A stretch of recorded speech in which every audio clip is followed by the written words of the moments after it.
Some people just like to watch other people doing it.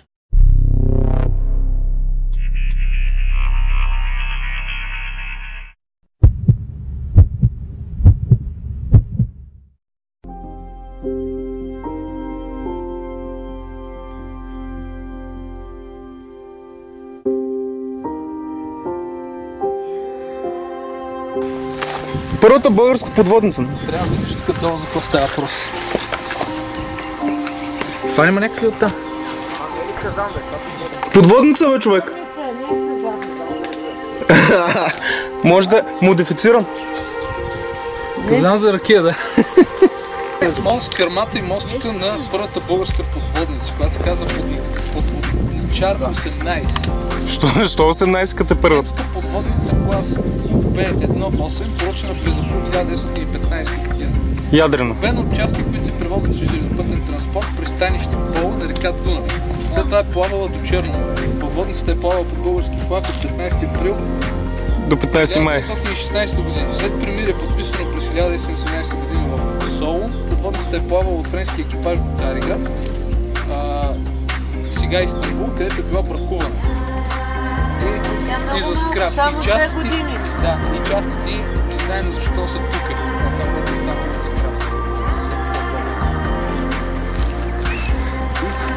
Да, тракийска. Виноделна. Да бе, това са за съдове за правене на вино, аз ти казах шарпани. Тракийска. Да. Тракийска вододел. За изтичване на течността. Обаче ви какво е интересно, значи лозята са долу в полето. Качват гроздето до тук, в планината, и тук го правят виното.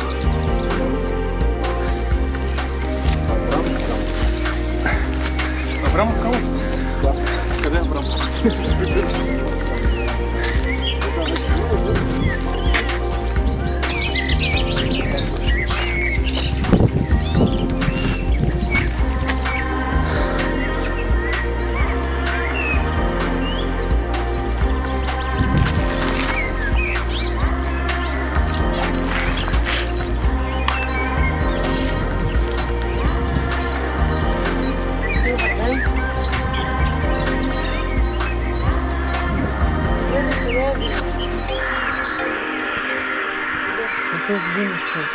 Много як. Да.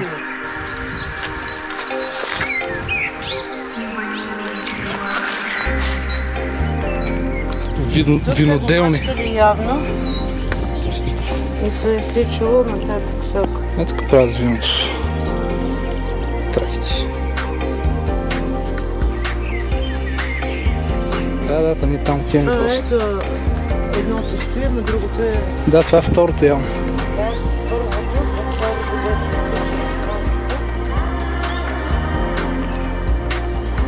Само че сега къде се стича не е ясно. Как ще ни трашат? Че аз вземаш на труда.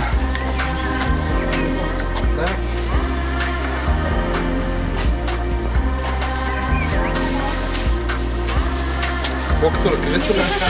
С голи ръце. Имам нейлончета. Чакай. Дай.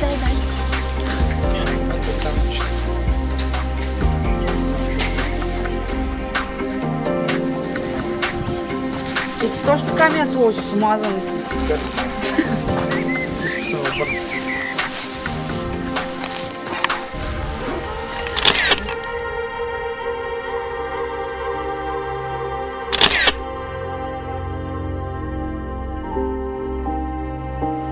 Пристигнахме.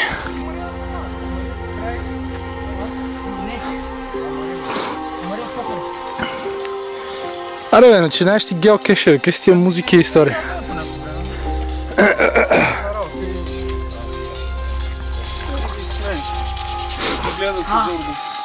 Какво нещо? Тук някакви... Ти още ли снимаш? Това са другите шарпани. Значи шарапей всъщност се казва... Шарапана, да, това е шарапана. Да. Това е по-такова. По-голямо. И по-запазено. Изразено. Да. Това беше по... Точно след това е някакво подобно на това долу. И такова. Недвижими надкрабрано клони пътека лудо. Обаче доста голямо клони. Вече виждам къде е кеш. При което ние ти трябваше да видиш. Я дупка.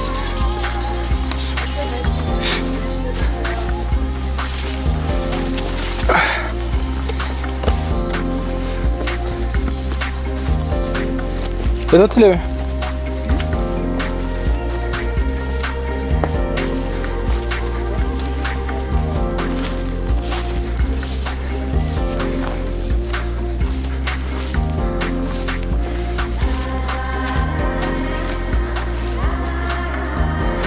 Гостова се лишите.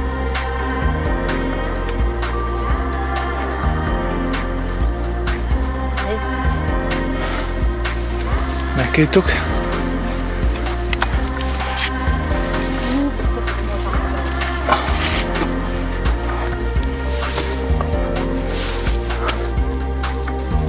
Да не е одно другото.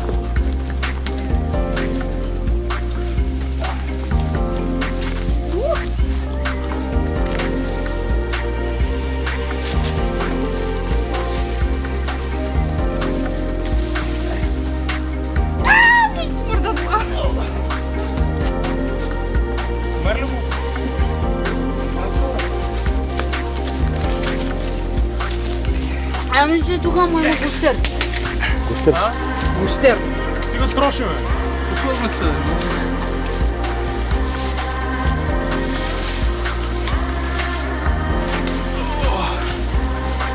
Само ни падай. Напред, че е петник колко.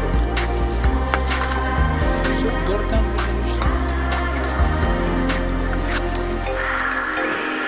Ей, тук ти стана. Много густо. Може да си го сложили да пазва.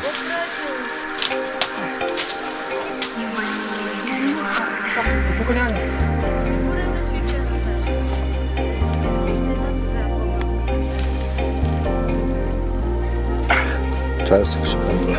Няма да се взема тук. Че се? Къде? Явното дърво ще трябва. Дърво. Дърво си.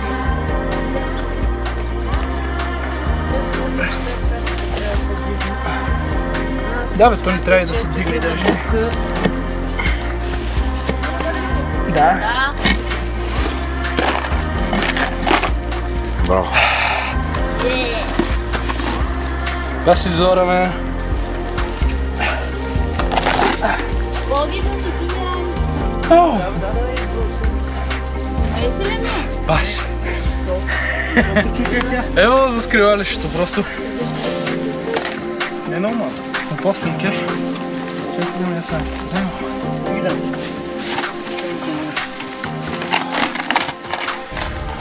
Видите, за този кеш нещо е. Погледни нагоре. Което много ще ти помогне. Я отвори горе да видим какво е в кучета. Я отвори Погледни кучета. нагоре. А, до отвора? Отвори, да. Ето телефона. Заснеми. Заснехте ли? Това е голяма голика. Да, бе, да, това е пост на този кеш. Нямам никакво чудо. Шерпоните логбук, волюм 2. Просто някой е смил лога. Мисля, че собственик е гранчар. И ние сега ще се запишем първи на новия лог. Ето го. 10 лира. Билера са турски. Бин е 10. Да. И 47. Това нещо ще се побере тук. Естествено, камъчета, джаминки. Как каза на това? Джаминки. Бе, джаминка, бе. Бешката. Аз знам бешка. А, на джаминка ти кажеш бешка. Да. Защото бяга. Де знам бешка, така много Джамино, малко отивам от добре. стъкло. А бешка, защото са търкаля си. Да. Може какво фърляш? И някакъв познан ключодържател е бил пробил. Нещо от също. Виж, слагате ли нещо? Мога да сложа това, нали? Ключодържател. Можеш. Можеш, всичко, което ще го сложиш. Това ще сложим. Хванете. Това е действително И ключодържател, който малко не съм го монетки ще купила. сложим. Малко да го заклебим този кеш, че гледай се го опоскали. Ще да го сложиш това както е така. Той също собственик беше писал, че много буклуци били сложили вътре. 10 кг ще са стари. 5. За хлебихме за стабилно това. Това ли е последния кажеш днес? Това е втория за днес. Има още 2 остра. Има още 3. Ама ще търсим ли пак? Ами то е най-екстремният, да ти кажа. Смисъл, друг такъв готин едва ли ще има. А не, ще има, на манастира е такъв. Пак е същата история. Супер. Има и драки да трябва да се минат. Шарпаници. Много готин кеш. Не бе, не е дълбоко. Траките не са пили много вино, явно. Малко.